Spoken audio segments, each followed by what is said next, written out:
Hello મિત્રો, સ્વાગત છે તમારું આજના વિડીયોમાં. અને આજના વિડીયોમાં એક ચર્ચા એ વાતની કરવાની છે કે જે ગુજરાતી વિડીયો એડિટિંગ કરે છે એ લોકોને ફોન્ટ ગોતવામાં બહુ જ તકલીફ પડે છે. તો આ વિડીયો મેં એના માટે જ ખાસ બનાવ્યો છે કે ગુજરાતી ફોન્ટ કઈ રીતે ડાઉનલોડ કરવા અને ક્યાંથી કરવા, બરાબર છે? તો વિડીયો જરાક ધ્યાનથી જોજો, ગમે તો એક લાઈક કરી નાખજો. અને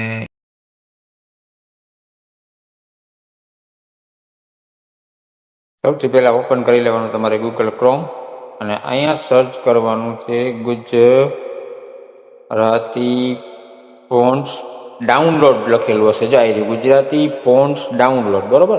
તમે આ ખોલશો ને એટલે આમાં કેટલી બધી સાઇટો આવશે.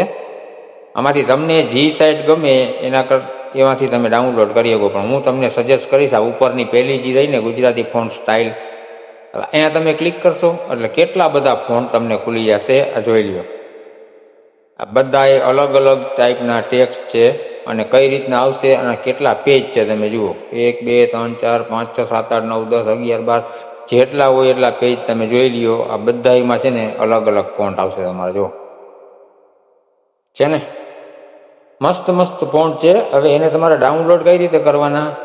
માની લો કે આ ફોન્ટ તમને ગમે છે, બરોબર? આ આકાર છે તો એની નીચે આ પીએનજી લખ્યું છે, ટ્રાન્સપરન્ટ લખ્યું છે અને ટીટીએફ લખ્યું છે.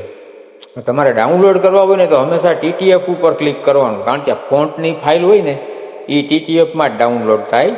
જેમ કે આપણે વિડીયોની ફાઇલ હોય તો એમાં ફાઇલની પાછળ MP4 લખેલું હોય, પછી ઓડિયો હોય, ગીત હોય તો એમાં પાછળ MP3 લખેલું હોય, બરાબર? હવે એને આ જેમાં જે ફોન્ટની સ્ટાઇલ છે ને એની અંદર ટીટીએફ લખેલું હોય. આ તમે ડાઉનલોડ કરશો ને એટલે આ ફોન્ટ ડાઉનલોડ થયા, બરાબર?